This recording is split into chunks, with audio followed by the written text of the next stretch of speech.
Welcome. I'm going to have to redo this because I forgot to sort of record it, at least the earlier part of my talk. Anyway, let me start off by welcoming all of you. It's a nice sunny day out there. Sorry to sort of keep you indoors like this. But what I'm going to be talking about, of course, is interesting.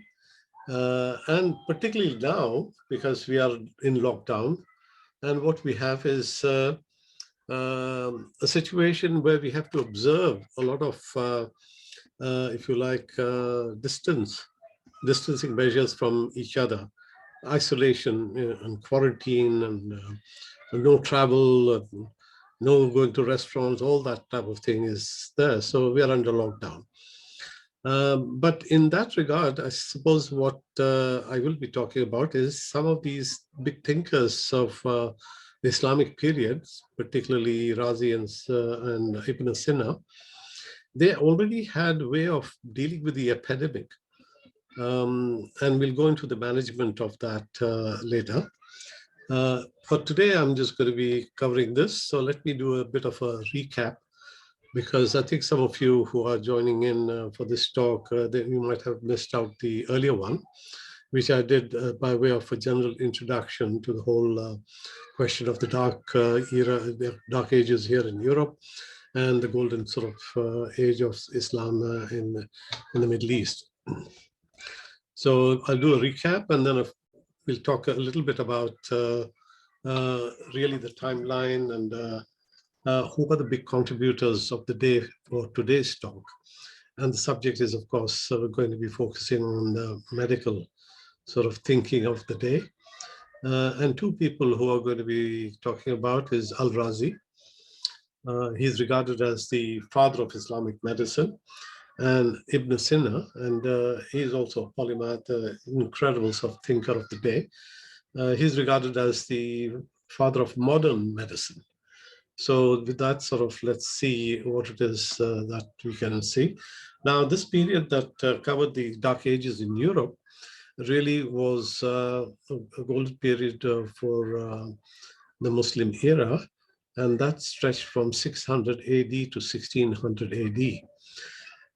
And that's quite a 1,000-year period span. And it's important to be able to sort of understand that this period made a huge amount of contribution to civilization, to knowledge. And the main reason being that, of course, they had very enlightened leadership. And the people who set up, as we shall see later on, the House of Wisdom, are the ones like Harun al-Rashid. They are the ones who enabled, if you like, the knowledge that was there all over in a fragmented form to be brought together, translated into Arabic, and then give a base for new development and common sort of research to be done. So that is what advanced the knowledge during those 1,000 years in the Middle East. And we'll see that in the timeline here. See, normally when we talk about the Dark Ages here in Europe, they actually have the Greeks and the Romans, and thereafter straight away jump to Renaissance. You see, with the Dark Ages in between. And that, of course, coincides with the Muslim era of the Middle East. Now, a bit more detail about those lines. This is a nice little picture that we can see the various powers in the Muslim era. Now, these are all the caliphs in different parts of the empire. The earliest one covering just Saudi Arabia, if you like, you see that area here. These were the four caliphs which are regarded as the rightly guided Sharif caliphs, but who are accepted by both the Shias and the Sunnis. And thereafter, you've got the other ones, the Umayyads and the Abbasids, and then, of course, the Ottomans over here. It was during the Abbasid period that we have this House of Wisdom sort of set up by Harun al-Rashid there. Now, the great minds of the Muslim era of course, are these people over here. So some of these you may not recognize by names. We'll talk about them in the subsequent sort of talks. But they're all men here. But then, of course, women also have been very much part of that time, gathering and contributing to knowledge that we use today.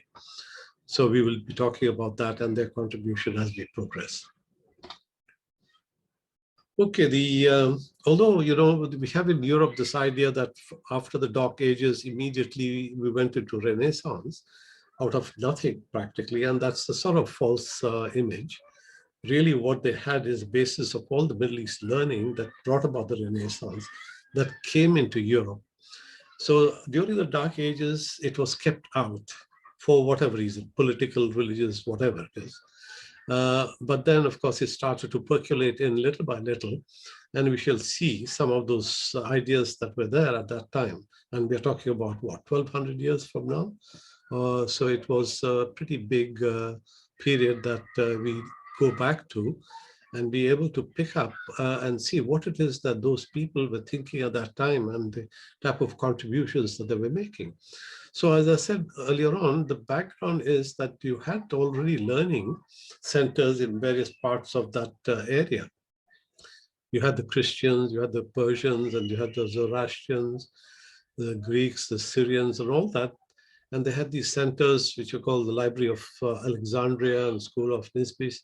So that was there, but it was fragmented. It was in different languages and of course, not consolidated in one place. Now, what happened is when Harun al-Rashid came in, and I'll show you the timeline, which was about 786, he set up the House of Wisdom. Now, House of Wisdom is the one that collected all these works on all these big thinkers of that period, or even before that period. In Pythagoras, the Plato, Aristotle, Hippocrates, and then Euclid and Plotinus and Galen and Arabhatiya, Socrates, Brahmagupta. So from all over India and Greece and Egypt and what have you. And they brought with them, the people of that day who were thinkers. And because the Caliph was, in fact, interested in this, they had the resources to be able to attract the good minds of the day. It's a bit like today where, a lot of people go to Silicon Valley to do startups because the money is there, the infrastructure is there, and they fit in and they're enabled to sort of meet their requirements. So it was a bit like that in those days, the Silicon Valley of that period. Now, here we have this Harun al-Rashid, as I said, he's the one who did that in 786, Abbasid period. He called it the Baitul Hikmah, which means, Hikmah means wisdom, and Bait means a house there. So we have these became a research center and a translation, a big library, and enabled, I think, people to have this type of image where they could just, reach out and find the best books of the day and knowledge and look at it.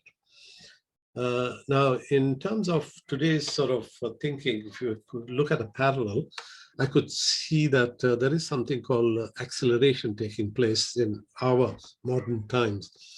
And what is this acceleration? It is the power that has come about because of computing, increase in computing power, the access to data, the AI sort of utilization of these technologies.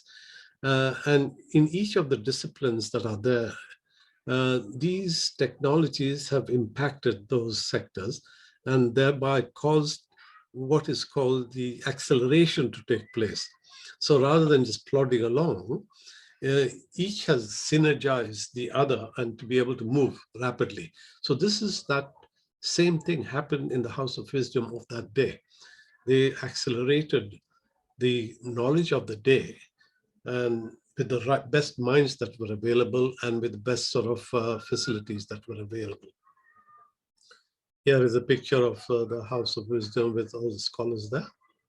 Now, this is the timeline basically saying House of Wisdom was created in 786.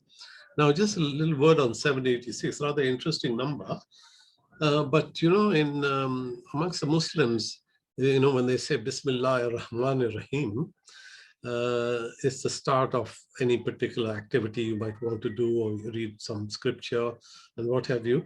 But if they're writing, what they do, they don't write the whole sort of the verse, but what they write is 786. It is, I think, derived from some numeric type of calculations of the letters in Bismillah ar-Rahman ar-Rahim. But nevertheless, interesting that 786 is the date at which the House of Wisdom is said to have been built and started. So here we have the Mongols who destroyed everything. That's in the year 13th century here. And of course, this is the start of the Islamic period. So that timeline is there for you to refer to it in detail as we go along anyway. Now, the previous knowledge, especially when we're talking about medicine today, is attributed to a lot of scholars. Amongst them, the big ones were Hippocrates and Galen. These were, you know, formidable minds of the day, and they had their own theory as to how to approach the medical issues. And these theories is what we can regard as what they're called based on four humors. These are the types of things that have to do with blood and the body having different types of body fluids. And these body fluids need to be kept in balance to be able to have good health. So here is another picture of that. That picture shows you that the body, they say, is made up of these types of humors or fluids, and that any, if you like, imbalance here causes an illness. And they have, you know, things like hot and cold. These are not necessarily temperature-wise types of expressions, but rather even a food can be hot despite the fact it is cold. So it is what effect it has in the body. So this classification was being done along those lines of knowledge of that day. So you can see it's not really scientific, but it sort of did bring a lot of insight into, you know, how people's illnesses and body of knowledge was useful.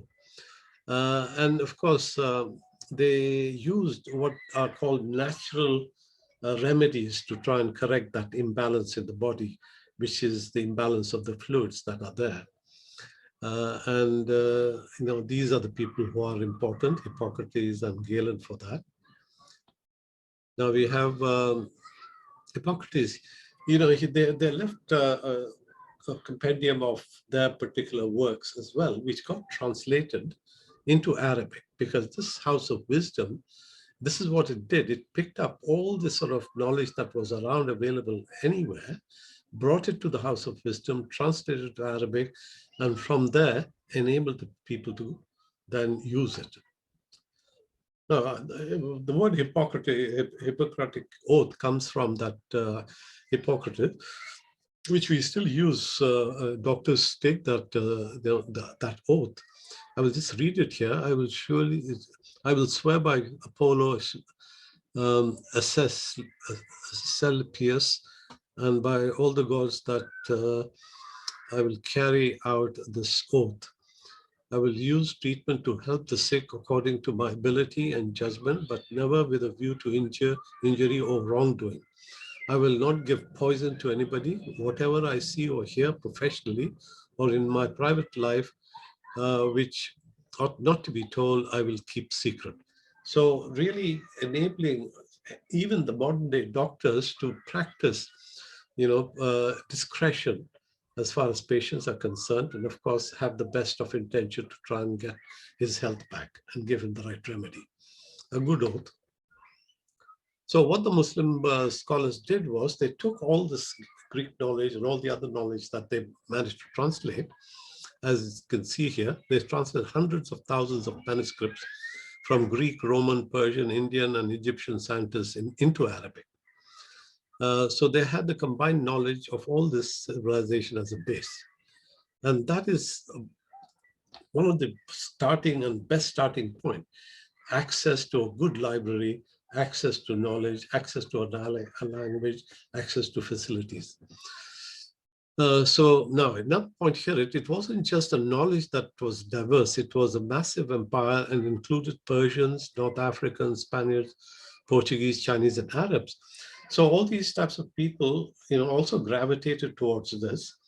And these big large selection of ethnicities that were there contributed to that development. Because as I shall show later, diversity is very, very important in enhancing contribution. Now, this is basically saying, this is the contribution of medicine, volumes and volumes. This Razi that I'll be speaking of just now, he wrote hundreds of books as well on medicine, which have been used for centuries later. And of course, that has been the medical sort of contributions that Islam has done to the world. Now, he is one of those people that is regarded as the father of Islamic medicine. His name is Razi. Incredible sort of mind.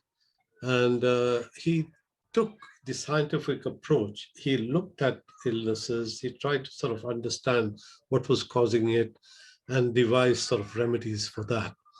And one of the things, of course, he did do was give credit to all the previous thinkers of the day on the subject. And here is that. It's saying, it grieves me to criticize the man Galen, for whose sea of knowledge I have drawn so much. Indeed, he is the master and I am the disciple. But this reverence and appreciation should not prevent me from doubting, as I did, what is erroneous in his theories. So although he was able to give the credit to these big thinkers, he said, I'm quite open to be able to also criticize them where he feels that they're not right, where they're wrong. So the span of medicine was quite large in those days. They had, mental illnesses, physical illnesses, and they had, of course, the ethics that were also sort of very much part of how you treat patients. And just to mention it here, they had also in those days, all sorts of illnesses, smallpox and measles, and they managed to sort of have the hospitals of that day separated for different types of illnesses, which were especially contagious. So quite sort of knowledgeable about those sort of areas. And what they have also done and left behind as a legacy are these. In the case of Razi, a comprehensive book of medicine, and a medical advisor for the general public. This has to do with all the medicines that he was coming up with, type of drugs, whatever it may be. And this is the behavior aspects for the general public. He became sort of nearly blind at the end, and he didn't want to be operated or take any medicines for that, because this is what he says: I've seen enough of this old world. I do not cherish the idea of suffering the ordeal of an operation, the hope of seeing more of it. So he was realistic enough to say that, the operation can be sort of a bit tricky, but he was quite prepared to sort of live out his day, which was the last few years of his life. Now, the hospitals at that time were quite sort of extraordinarily well run. Even in the 3rd century in Iran, you had what are based on, the treatment of everybody. But it was in the Abbasid period when Razi was there to build the hospitals for the Khalif. That real big service was implemented. It was like our NHS. It was huge. Anybody could come in who needed treatment, regardless of his, ethnicity or religion, what have you. And he was treated free, and he was kept there as long as the illness was there. So you can see a very enlightened approach to treatment, which we don't even have today in USA, rather sort of shamefully we can admit. But at least in our NHS, we have something similar. But for 1200 years ago, to have that type of service, I think is quite unique. Now, this is the Byzantine Empire. At that time, they also had the hospitals, but not as sort of good a hospital as the Muslim lands managed to develop.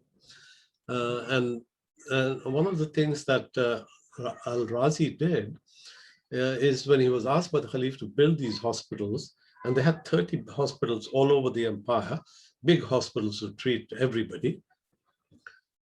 He sort of took some carcasses and hung them in various parts of the city and see how quickly they putrefied. And if the least putrefied area was what he considered to be a healthy area. So that's where he built the hospital. So you can see he's already starting to use very scientific, ways of decision making. So hospitals remain essentially secular institutions. This is what we have today, applies to treat patients regardless of religion, race, citizenship, or gender. So fantastic sort of service for the day. Basic science was taught, and they had teaching hospitals. Our equivalent of teaching hospitals was there. Those hospitals also had science was taught as a combination of private tutors, self-study, and public lectures. So they were quite advanced in that regard, building hospitals and delivering the service. Now, this is just to show you that, knowledge is not like in a box. It sort of permeates the whole region. And we can see the Silk Road here bringing in all sorts of, ideas across to the Middle East over there. And that contributed, of course, to the building of that House of Wisdom.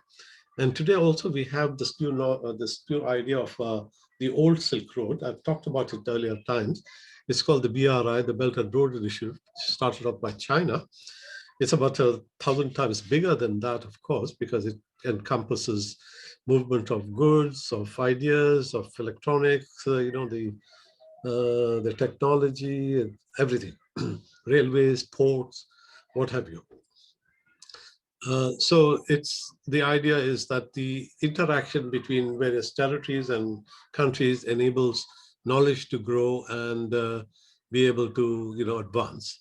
Now, this is one of these cities on the way, Bukhara, and Samarkand is another one. And then you've got these pictures that I just put up. And this is a picture of Baghdad. That's where the hospital was built by Razi, determining which is the cleanest place to sort of build.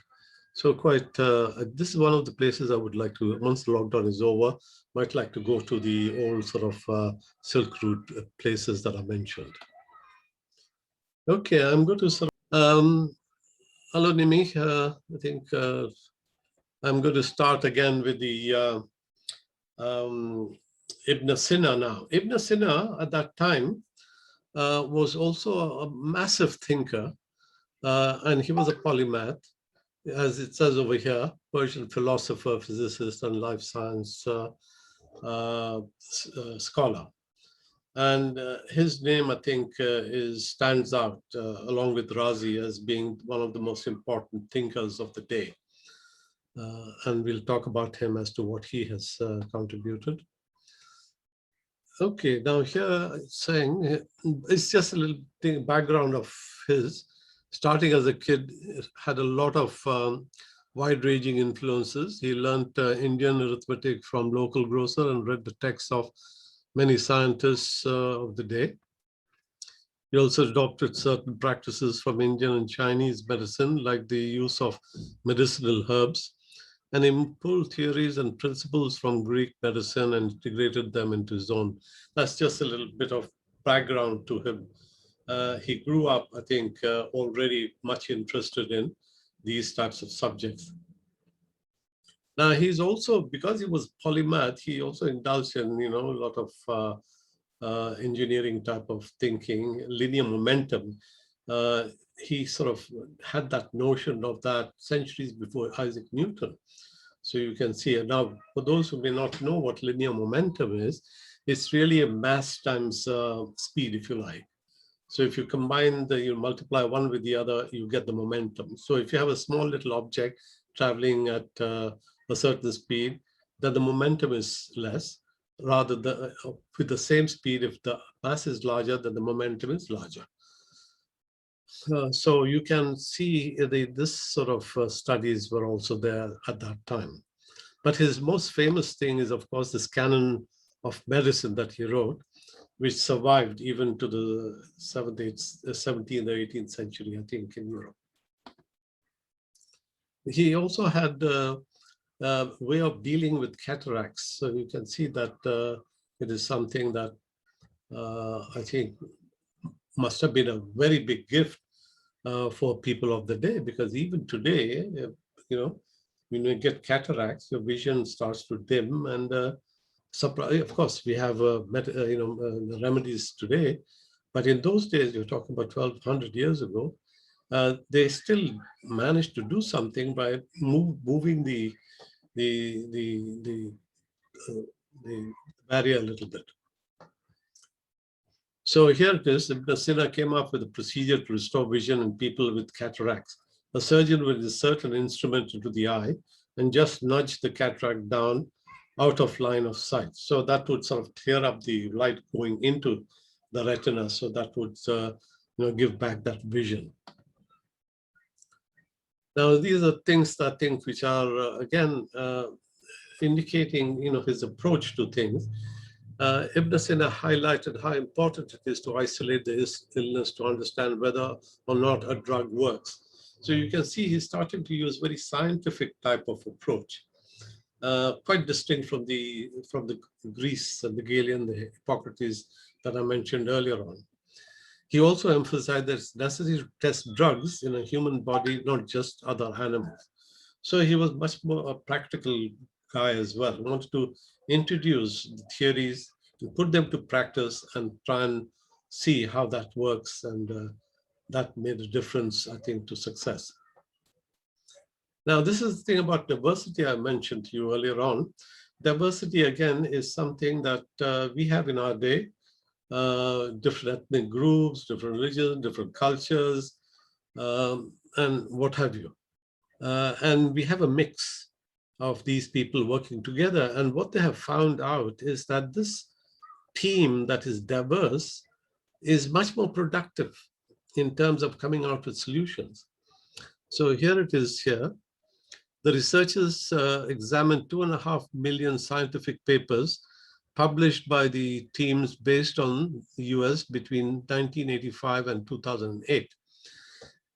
This is just to understand what diversity can do.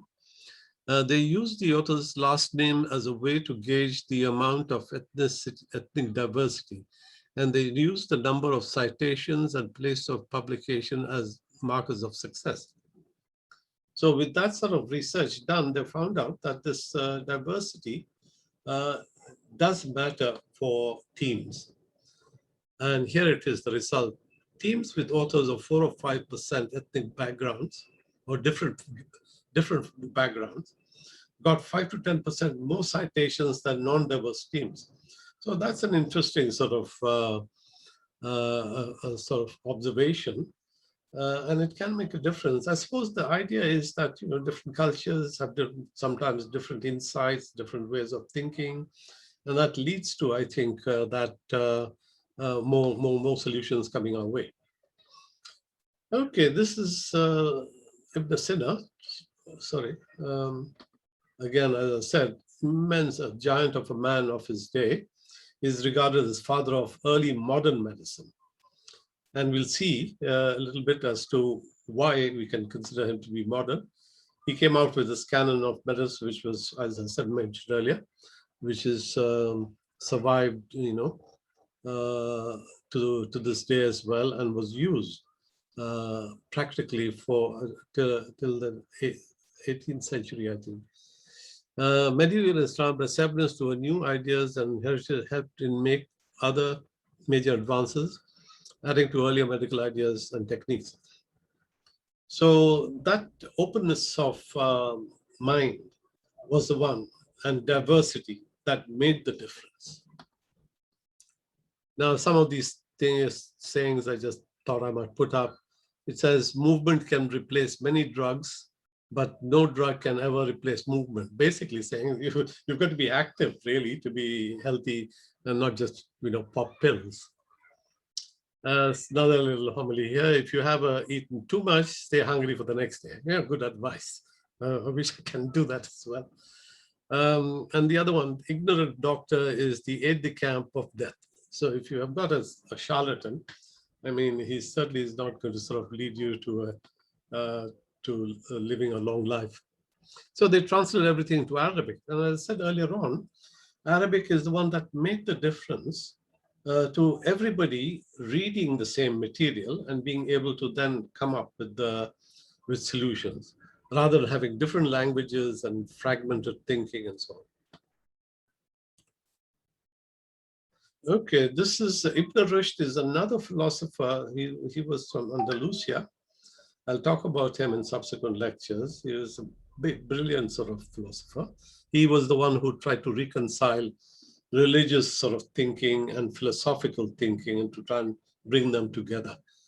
And that's why he's regarded as I think he's regarded in Europe by the name of Averroes, I think. So here we are. So he's saying whoever becomes fully aware of the wonders of human anatomy and physiology will find his faith in God increase. Well, this is it. The more awareness you have, the more you're in awe of creation. And of course, if you're believing in God, that of course translates to believing in God who created this fantastic world of ours. This is the canon of medicine that Ibn Sina came with. So during the time, medical books were written that became standard text throughout the world for many hundreds of years. So you can see it's an immense sort of compendium of knowledge there. Now, this is rather interesting about Ibn Sina on epidemics, because it reminds me of exactly what is happening today and how it is that they managed to sort of come up with these ideas 1,200 years ago. So that's been discussed here, basically saying he's again a polymath and incredible sort of thinker. Okay, this is a little sort of dramatic way of putting it, I suppose. He goes to visit Biruni. Biruni is another sort of, big scholar of the day and name of the day. And Ibn Sina wants to go and see him, and here is the meeting. And this is what is exchanged between them. He says, dear Biruni, first, but because Biruni says, come inside, But Ibn Sina says, first of all, we need to wash our hands with vinegar and change our clothes. So you can see he's saying that I'm coming from, affected areas to go inside and be able to be comfortable with the family and so on. I need to sort of wash my hands and change my clothes and so on. That's what we do. In fact, we're told today. Then Biruni says, yes, we can. First of all, we have to calm the people down. So for epidemics, there is usually a panic that gets created. And panic is the worst reaction. So he's talking to him about that. It's exactly, the plague is a disease that spreads from human to human through small agents. So these are the observations they have made already at that time. It spreads when people touch each other. This disease can also spread through hair, clothes, and surfaces. Wind can spread these small agents. That is why people should not gather in big numbers. I mean, this is all familiar to us. I mean, this was said, 1,200 years ago. So you must also stay away from sick people. For some time, we need to close bazaars and mosques. People can pray at home for a while, and not go for these gatherings. Leave the bazaars. Food sellers should send their food to, should not sell in bazaars. Gathering in mosques should be avoided, and please pray at home. So, I mean, this is all very sensible stuff and applicable even today. So amazing sort of insight and contribution. So this is the advice of Ibn Sina: clean your coins, even coins, he says, with vinegar. So he says, stay at home, take care of those who are sick, Keep your hands washed with vinegar. Sick people should be kept in separate rooms. People don't gather in one place. One sick person can infect 100 others. I mean, this is wonderful sort of stuff for even today applicable. Okay, I'm going to stop here and go for a little Q&A because the time is, I suppose, running out. Let me stop the share.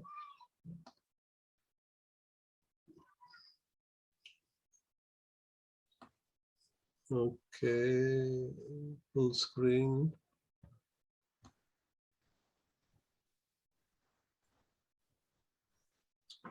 Okay, so if you want to, let me unmute you, if I can. Mute all. No, you have to unmute yourself. If you have a question. Shafiq? Yeah, hi Nimi, good to see you back. Go ahead. Thank you. Interesting subject there. I think I'd had enough of China and Elon Musk, but this is fascinating, absolutely fascinating. I just thought I would comment on the quote from the Prophet that you put on the screen, because so now when we have anti-vaxxers who don't want to take the vaccine, I would have thought in the Muslim community, all you need to do is show them that quote and say, you must get vaccinated. This is what the Prophet said you should do. So, you know, such a long time ago, but clearly we don't. So what is the justification for them? Well, I'll tell you one reason, which is very obvious to me, Nimi. I'm a Muslim as well. I grew up, I read the Quran, you know, when I was growing up, but I didn't understand a word. So because, you know, we are supposed to read it in Arabic. And of course, you know, as you grow older, you have translations and so on, but you never read the translation. So a lot of people in our community, they read the Arabic as a matter of, you know, if you like, compulsory observance of religion. And very few actually read the translations. I'm not saying you know, people don't read it. I'm saying that is one reason why I think a lot of people are not familiar with what's actually there in the Quran. That's true, but there's another problem there because I don't read Arabic. And when I read translations, and if I've said, oh, this is what I read, they'll dismiss my interpretation, which has been from, say, an English translation. They'll say, oh, no, in Arabic, it was supposed to mean something different.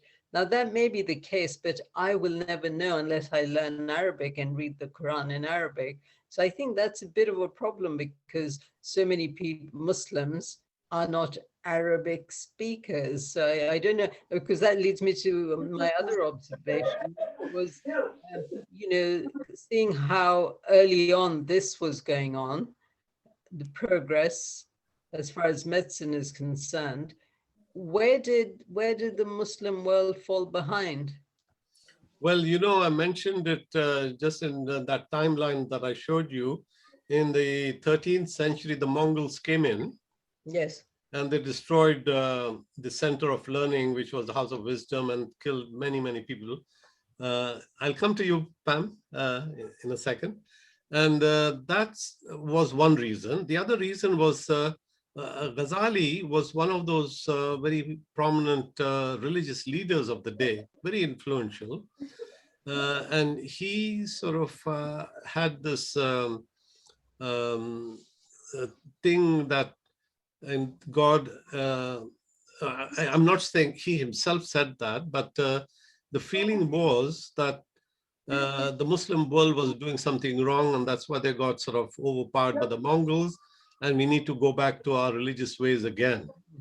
So that influenced, I think, that put the scientific thinkers of the day at a disadvantage. So that also was contributing to the decline. Yes, Pam. There was a program on BBC4 a while back called The Secret History of Writing. And they were suggesting when the printing press came out, you know, Arabic writing was difficult to do on the woodblock printing. And that held the Muslim world back because, you know, our writing was easier to do on the wood block, and so it wasn't disseminated as well. That was their theory anyway. Yeah, well, that was one, but the feeling at that time was also. Sorry, somebody speaking? Yeah. Yeah, I think you're right. One of that technical difficulties was there, but then the greater sort of disadvantage was the thinkers of the day had not taken to printing too easily. I'm not sure what the reasoning was, but again, it sort of discouraged the printing coming into, Arab lands, and that held them back. The golden age came to an abrupt end. Yeah. Yeah, Jim. You say you read a book, Mara? No, I didn't. Sorry, Jim? Could you just explain, what you just talked about when, after the Mongols came and destroyed it. I've heard this word, the Methuselites and the Ashurites, that the whole concept, I'm not sure, I'm really weak on that, but there was rationalism and it's very confused with that. It went literal, basically, with the Ashurites. They went to the literal, and it's to do with reason versus, I can't remember what it was saying. Yeah. They were saying that you have to, the Methuselites would say, look, we've seen the Quran, and we're using science to understand it.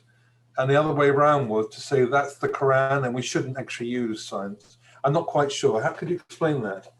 Yeah, this is the age-old problem that we still have. I think it was embodied by the Asharites and the Wudharites. I think one was the rationalists, the other one with the fundamentalist type of people. Yeah. They're the literalists.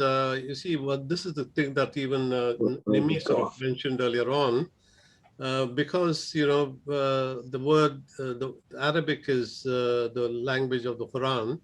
But then after that, the Quran was revealed, there is a lot of, 200 years later, scholars started to write the Hadith.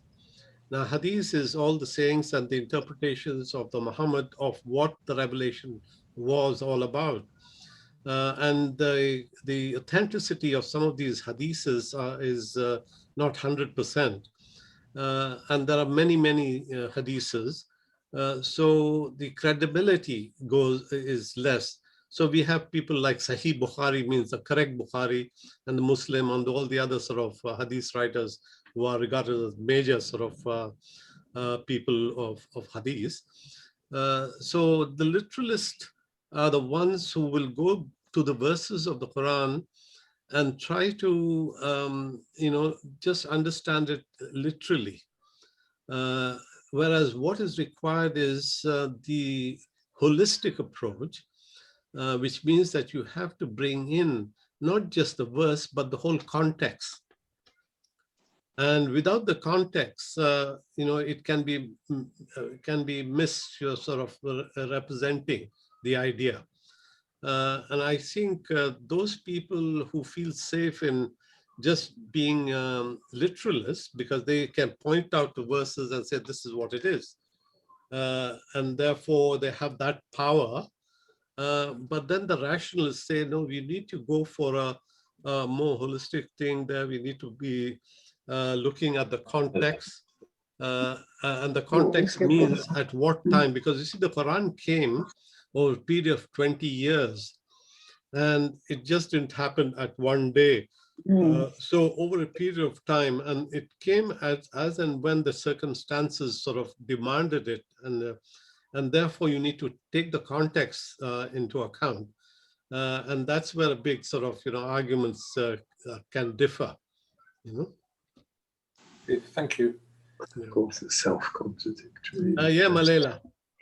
Just to ask, does the Caliph have total secular as well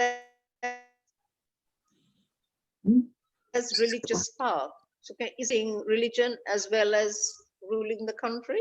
No, the Caliph, you see, this is one of the earliest ways that the Quran, Muslims have separated the state from the church, as it were. It happened in Europe much, much later.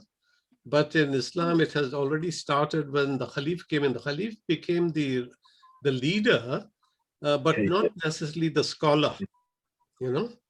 Oh, right. Oh, I So didn't know he that. was administrative, but then he had the authority of being able to implement some of the needs of religion. But in that, he's not a scholar or religious sort of scholar by any means. Thank you.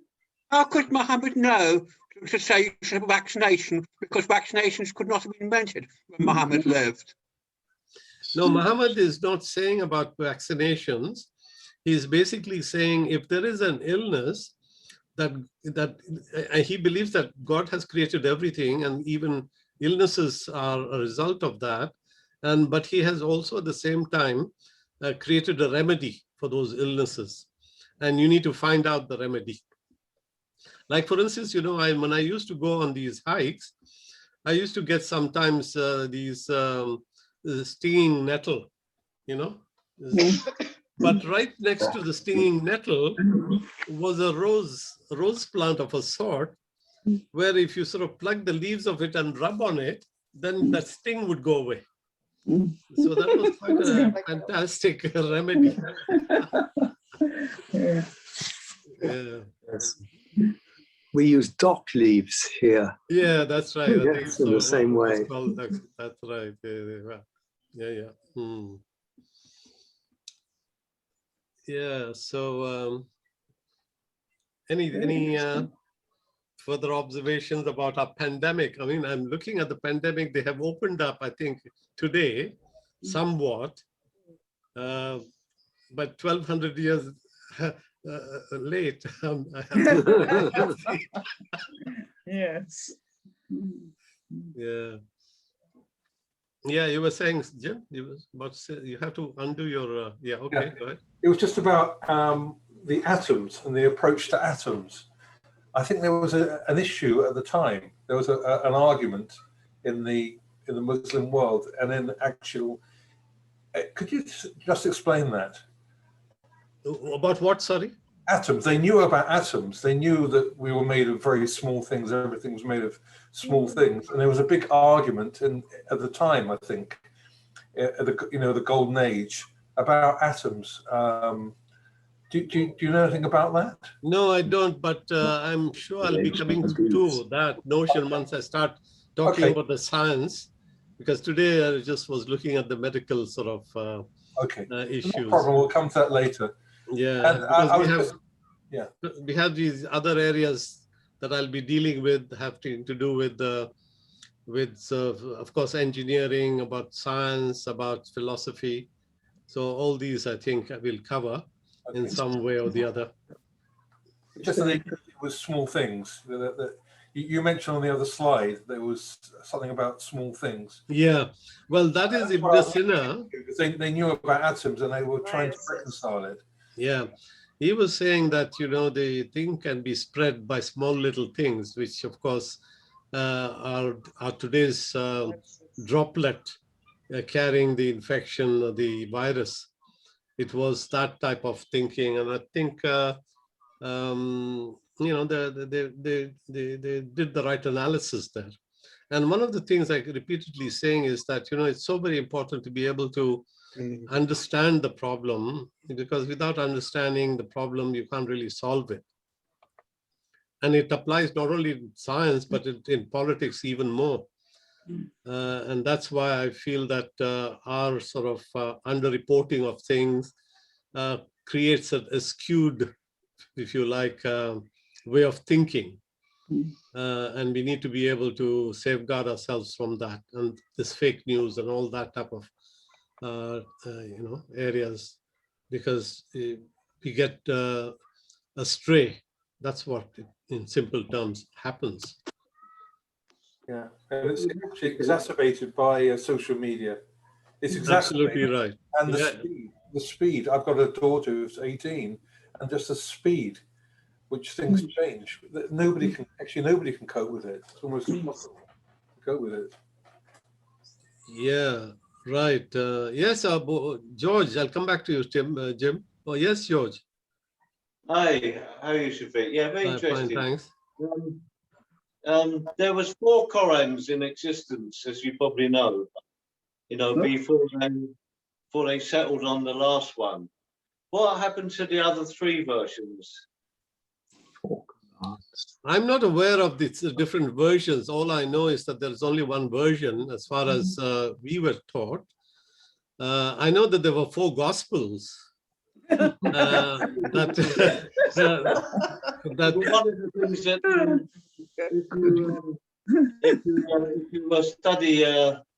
if you study Islam from outside of Islam, yes, you know, like I had to do when I had to teach it for various A levels and stuff like that, and there was various schisms, and one of the great, you know, like in the Christian church, you have these heretics, you know, the so-called heretics, you know, like the Gnostics and people like them who have got burnt at the stake. Now, also, I understand that within Islam, you know, like there was other versions of the Quran earlier than the one which is accepted now. However, if you bring that up today, even within Islam, you know, you will get a fatwa on your head. You see, you know, so you know, as I'm interested. I mean, did you know that there are other versions? Well, I didn't know that there were versions that really anybody sort of had access to. I think I don't even know that all I know was that before it was standardized at the time of the first, I think it was the second Khalifa or the third one, I'm not sure. The first 4 Khalifas, which are regarded as the acceptable to all the Muslims, both Shia and Sunni. So one of them, what they did was they took because in those days there was no presses, nothing.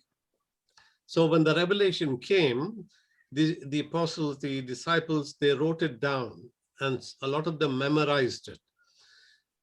And it was only compiled right at the end of Muhammad's life, as it were, and he arranged the order as well. So that, and it's not the chronological order of the revelation either. So when that sort of was compiled, they might have had some parchments that were floating around elsewhere, and this might have become, I suppose, some other. But the official one that was Uthman, I think, made it standardized, or it's one of the 4 caliphs who did that. That became the standard thing for everybody, and it standardized the language of Arabic as well, because Arabic also was a little bit sort of, you know, fragmented in its words and so on. So that standardized not only the language, but also the Quran as one document. And it has been like that, I think, for the past 1500 years. If there was some little difference, it might have been only in the early years of Muhammad.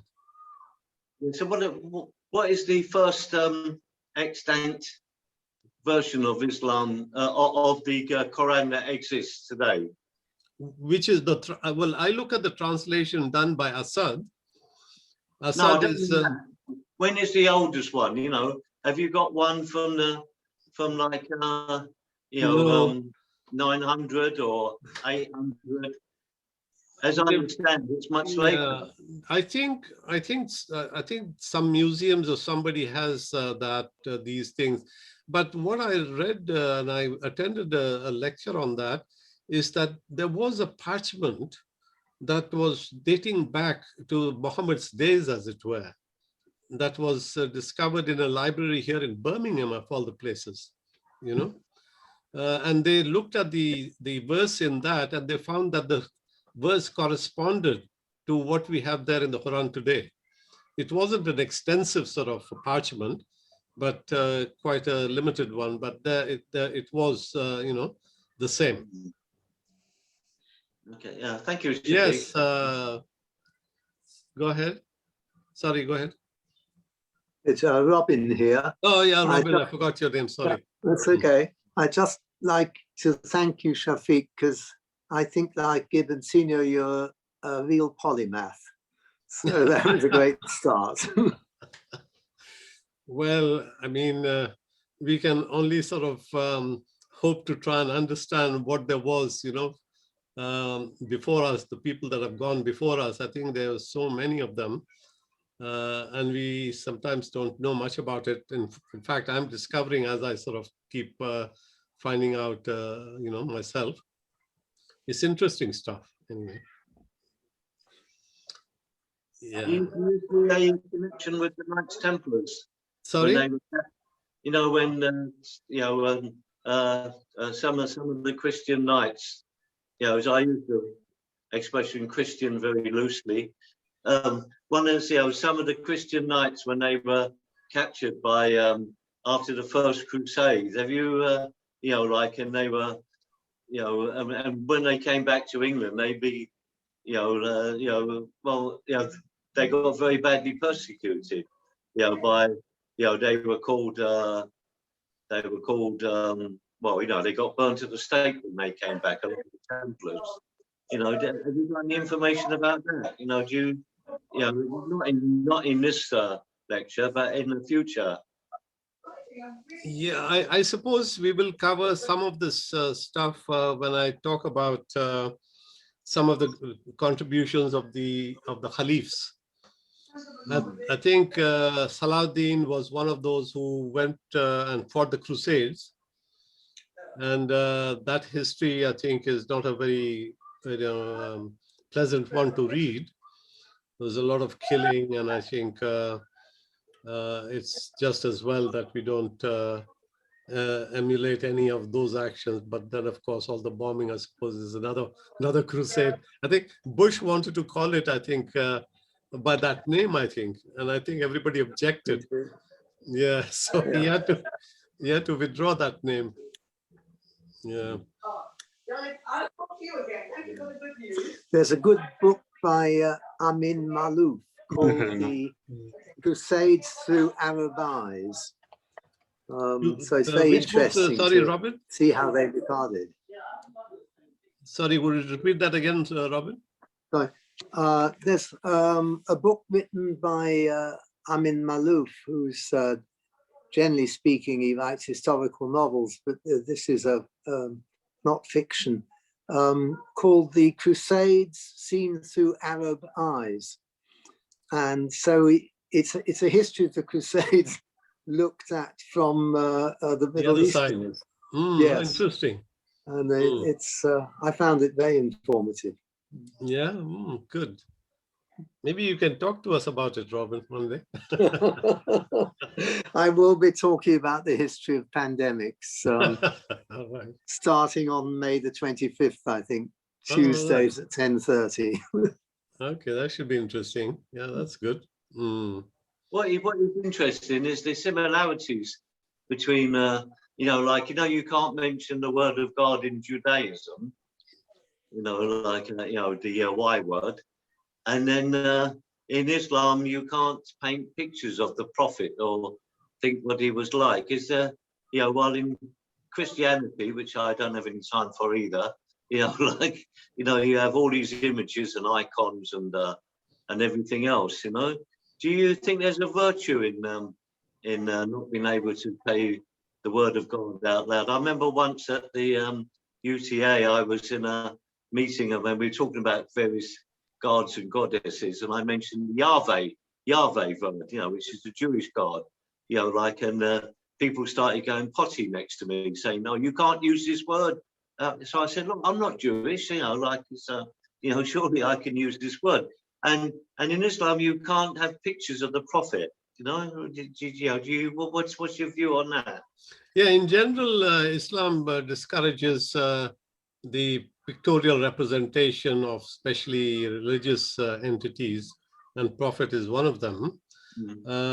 Also, I think it has not been too, well, it's gone in for geometric patterns, as you can see, and if you look at architecture as well, all over the world, it's beautiful.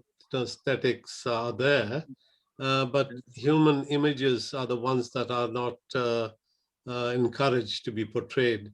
because they see that it can become a form of idol worship. Yeah, I can see that. I understand. Yeah, interesting. Yeah. It's interesting, you know, like the similarities are interesting.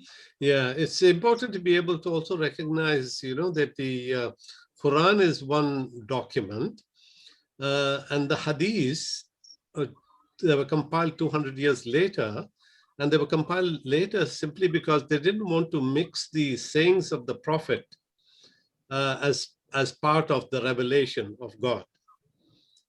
So they were kept separate, and therefore no hadiths were allowed to be written until, you know, much later. That's why the authenticity of the hadiths are not 100%. And I think that that measure helped the Quran to remain in one form without sort of having too many things coming into it, sporadic or spurious stuff coming in. In the early days, in the very early Islam, there was also reference to Astarte, wasn't there? Reference to who? A goddess.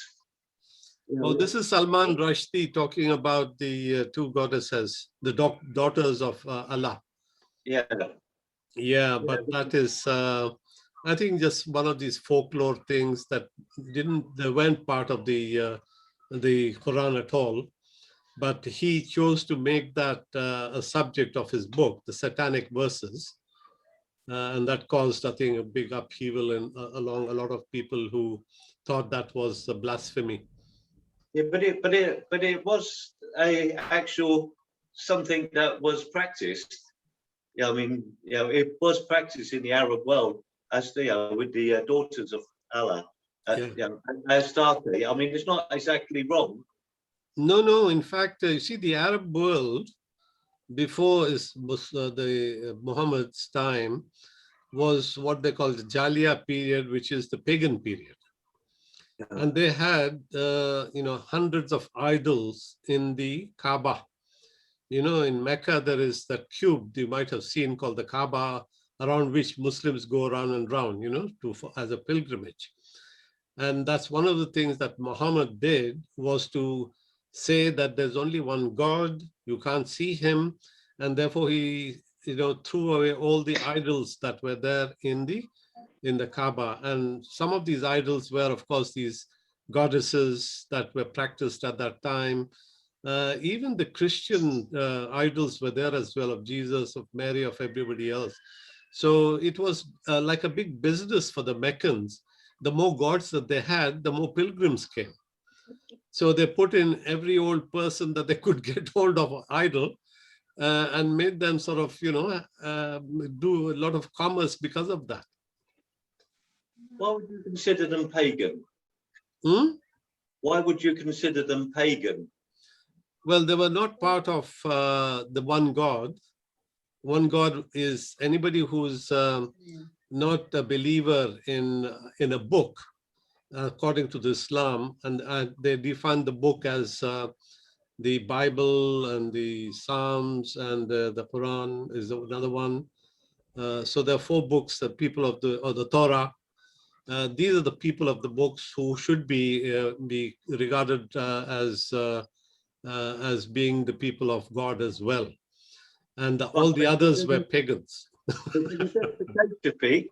Yeah, like, okay, so the Quran is 622, right? 622. Yeah, that's right. That's the time. So are you saying that everybody before that were pagans? No. In fact, those people who don't believe in the one God and who practiced idolatry, they were regarded as pagans. But those people who had the book, and I include actually Hindus as having a book as well. But the fact that they're representing the images of God as idols, that is prohibited in Islam. So they might be classed as, I suppose, unbelievers as well. Because words are very important. You see, the word pagan, you know, like, the reason it's got its slur on it is because of the Christians. Right now, the word pagan means country people. It means people who lived in the country. It's like we have people in this country who you would call pagans today. You see, but don't you think that these are very ancient beliefs? Ancient beliefs. They go way back thousands of years. Now, this concept of the one God is very recent. So I don't think we should call them pagans. You know, we should really say that they are people who worship in the way that they see fit. You know? Yeah. I think there are different types of words are being used in the Quran when they refer to those people who are not Christians or Jews or Muslims, and they're considered as being unbelievers. Anybody else who's not in this category of who has a book, you know, and that you know, scripture. So they are regarded as unbelievers. Maybe pagan is not the word that they use in the Quran, but it's a sort of a type of word, terminology that seems to be in our language, and people use it. So would these unbelievers be able to go to heaven or would they have to believe in Allah? Well, it says that people who believe in the one God are able to go to God, to paradise or wherever. They should be good human beings and believe in the fact that they have a God. Yeah. I suppose those people who don't believe anything, they probably, you know, if they are good human beings, I don't think they're going to be punished. Right, because some people, you know, say that if you don't believe in this one God, I mean, the Christians say it as well. You know, it's not, you know, like, they say you're going to, and I've just had a discussion with a Jehovah's Witness who informed me that only 144,000 people were going to make it. But that's another thing. So, but like, I mean, just because you don't believe in a particular version, I mean, I don't think people should make, you know, like your Christians, you know, the evangelicals or people say that, well, if you don't believe in this one God, you've had it, basically. I think that's the big problem about the world religions. All of them, you know, like it's caused so much problems over the years, you know. And there's so many good people in these religions, so many good people, but unfortunately they get overshadowed by all these people saying if you don't believe in Allah or you don't believe in Yahweh or you don't believe in the Christian version, then you've had it. You know, like, I mean, they invent these things like hell and stuff like that, and, you know, torment. Well, all these religions, the Abrahamic religions at least, I think they have this notion of accountability. I think, and you need to have that accountability when you die. So basically, I think you've got these 10 commandments and you've got these rules of Sharia, the principles, and, you know, of Muslims, what they believe in, the one God, the prayers, the fast, the pilgrimage, you know, these sort of observances of religion. They are trying to organize society, because at the end of the day, there are two things that the religions try to cater for. One is your spiritual needs, and the other one is your social needs. You know, if you look at the 10 commandments, you know, the first 5 are of God, and that's for God's sort of spiritual, if you like, side of things. And the other 5 are for society. Thou shalt not kill, or what have you, it says. So the religions are catering to your well-being. If it says thou must not kill, right? Okay, this is this God who tells Moses, thou must not kill, right? Would you agree? Well, everything has a context. Everything has a context. In the very next book, right, this group of people emerge out of Egypt. The desert, yeah, and they go, and this God tells them, pop down to this village or this town of A and tell them that they've got to change all their beliefs in gods and everything, and they've got to worship me. So they go back and they say, well, I'm very sorry, but the people in the town of A, they don't want to have anything to do with your God or anything else. And then they say to God, what should we do? And the very same God who tells them thou must not kill, then tells them to go off and kill everybody in the town except for the virgins, so that they can restock. And they wipe out, I think 12, 15,000 people. I mean, it's ludicrous if you think about it. Yeah, well, George, what you're saying is, of course, you know, those types of actions that people have undertaken for one reason or another. But I would say that the principle of self-defense is always there. And that's the, if you like, the reason why Bush went to war on a preemptive basis. We still use that principle. I mean, kill the other people off before they kill you. No, these people were all living in peace in Canaan. They're all living in peace. It was the land of milk and honey. They're all worshipping Baal and all the other versions of God. They were all living in peace. Apparently, it's a very peaceful place, right? Okay, it wasn't a preventive thing. It was an onslaught. And so the very same God who tells them on the one hand, do not kill, in the next blink of an eyelid, tells them to wipe everybody out if they don't worship me. It doesn't make sense. These people weren't attacking anybody. They were attacked. And then they were forcibly made to follow these different gods. Yeah, but you know, George, the problem is a lot more complex than that, because, you know, human beings have always gone to war for whatever reason they make up to go and kill other people.